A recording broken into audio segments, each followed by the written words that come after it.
Joining us today to talk Monday's viral moment and why he is still so controversial is Perez Hilton himself. Hello, Perez. Hello, good morning. Good morning. Great to have you. So let's jump in. Your appearance on The Hills went viral on Monday. Tell us about filming the segment. Sure. Well, The Hills is controversial because many people think and most likely accept that it's fake. However, if you know anything about Perez Hilton, you know I am not fake. Having said that, you mentioned a tweet a second ago. What you saw on TV, clearly, as television works, is an edited down version. There was close to 15 minutes before that of me apologizing some more, hearing her out, letting her speak. And then, of course, the moment that ends on TV is afterwards. So when I was done with my apology and hearing her, I said, listen, human to human on a real level, all this aside, I don't care about the cameras. I just want you to know I truly am deeply very sorry. Like, I wanted to emphasize that even more. And then, things just exploded a little bit. And I acknowledge I probably didn't handle it as best as I could have in that moment. But also what you did not see is at the beginning of the show, you saw that Mischa, was a guest on Spencer Pratt and Heidi Montag's podcast. Well, I know Spencer and Heidi very well. We're friends. I'm the godfather of their son, Gunnar. After that appearance, Spencer texted me and said, whoa, Mischa had all of these things to say about you.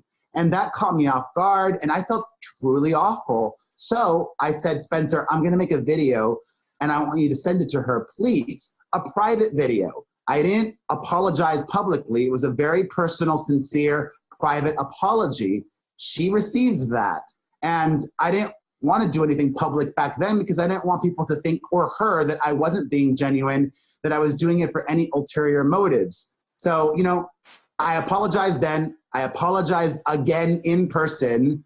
And I don't have to, she doesn't have to accept my apology. And that's okay. Do you, it sounds like you've thought about this quite a bit.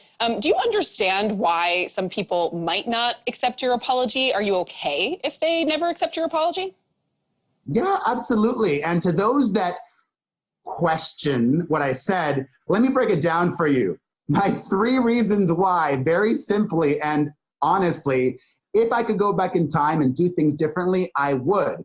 First and foremost, when you know better, you do better. That iconic Maya Angelou quote.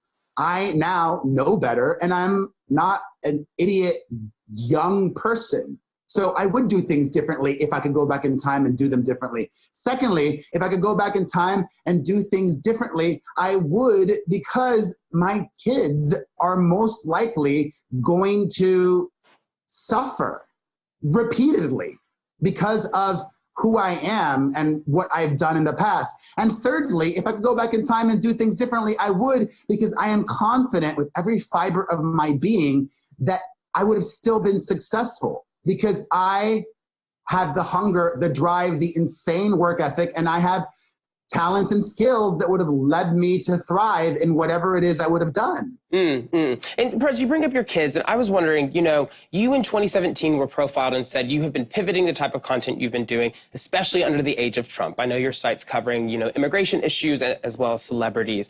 But how do you reconcile personally that so many people still think of you as a bully like President Trump himself?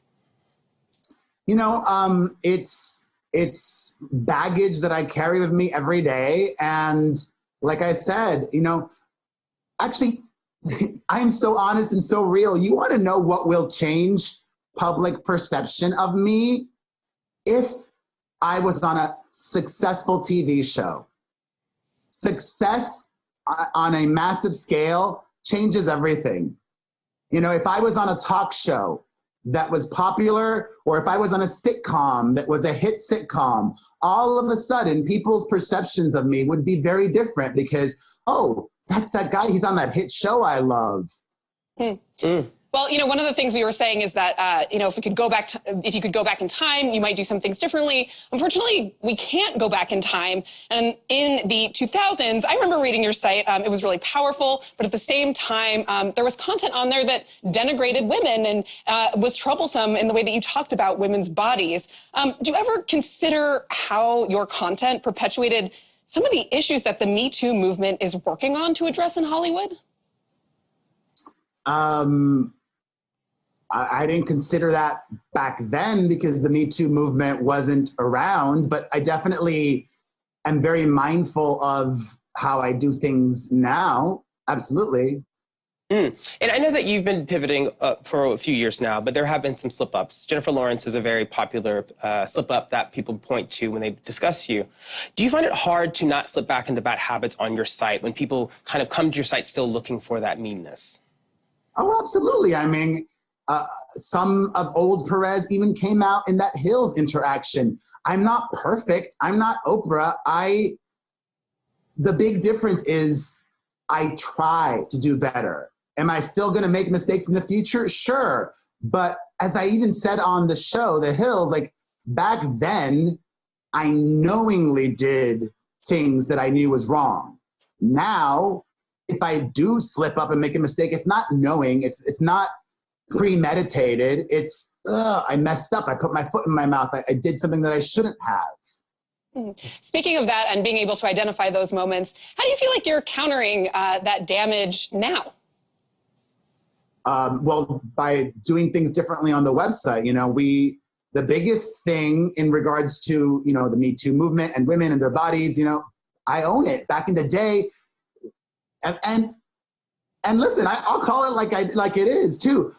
Even women would engage in this too. Back in the day when there were, speaking of Mischa Barton, like Mischa, Britney Spears, Lindsay Lohan, Perez Hilton, it seemed like in 2007 and 2008, every other week they would be leaving their cars without underwear on, almost purposefully, it seemed like, I don't know. They wanted that photo taken. And I would post them on my website and people would go and view it, male and female. So nowadays, if there's a nip slip or worse, or if there's a leak of this or a leak of that, I won't post that. I also have a no kids policy on my website.